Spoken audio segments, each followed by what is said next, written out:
Jumlah korban bencana banjir dan longsor yang melanda 52 kabupaten dan kota di 3 provinsi di Sumatera. Banjir bandang terjang Nagari Malalak Timur, Kecamatan Malalak, Kabupaten Agam, Sumatera Barat, Rabu petang. Puluhan rumah Kabupaten Aceh Tamiang, Aceh menjadi salah satu wilayah yang paling parah terdampak banjir bandang dan sempat terisolasi karena akses jalan putus. 지난 일주일 동안 인도네시아 수마트라 섬을 강타한 폭우와 산사태로 숨지거나 실종된 사람. This is Indonesia's Aceh province, where whole villages are underwater.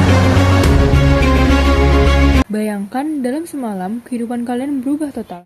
Seperti listrik padam, rumah terendam banjir, korban di mana-mana. Setiap kali bencana ini terjadi hanya mengatakan karena faktor cuaca atau curah hujan yang ekstrim. Mau sampai kapan kita terus menyalakan awan yang mendung, sementara izin pembukaan lahan terus keluar? Jadi, banjir bandang ini adalah kegagalan alam atau justru cerminan dari cacatnya tata kelola kebijakan? Tata kelola kebijakan mencerminkan Pancasila.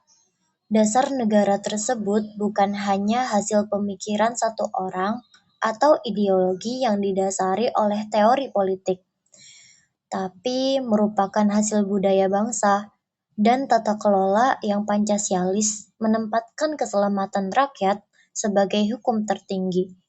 Namun, pada kenyataannya saat ini, ribuan orang mengungsi dengan perut tidak terisi, tapi di meja birokrasi, status bencana masih dianggap skala provinsi. Pemerintah masih menahan diri dengan dalih kondisi masih terkendali.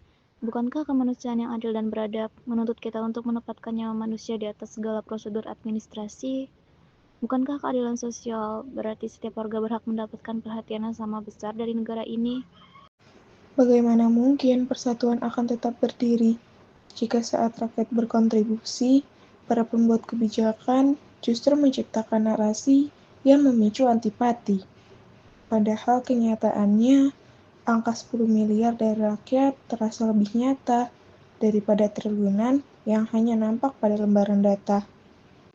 Kinerja pemerintah dalam penanganan banjir di Aceh dan Sumatera dapat dikatakan mencerminkan Pancasila apabila kebijakan tersebut tidak hanya bersifat reaktif atau hanya sekedar memberi mie instan dan tenda, tetapi juga substantif, yaitu dapat memperbaiki ekosistem hutan dan tata ruang sebagai bentuk perlindungan bagi rakyat, bukan justru meninggalkan dan mencari lahan lain untuk kembali dikeruk. Indonesia memang memiliki banyak kekayaan alam, sudah seharusnya dimanfaatkan. Namun, rasanya saat ini manfaat tersebut hanya terasa untuk sebagian orang, dan menyisakan bencana untuk lainnya.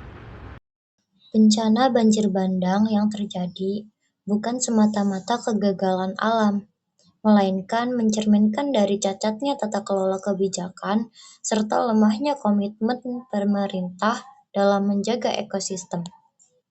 Penanganan bencana saat ini dinilai masih bersifat reaktif dan administratif, sehingga gagal mencerminkan nilai-nilai Pancasila yang seharusnya menempatkan keselamatan rakyat sebagai hukum tertinggi di atas kepentingan ekonomi atau prosedur birokrasi.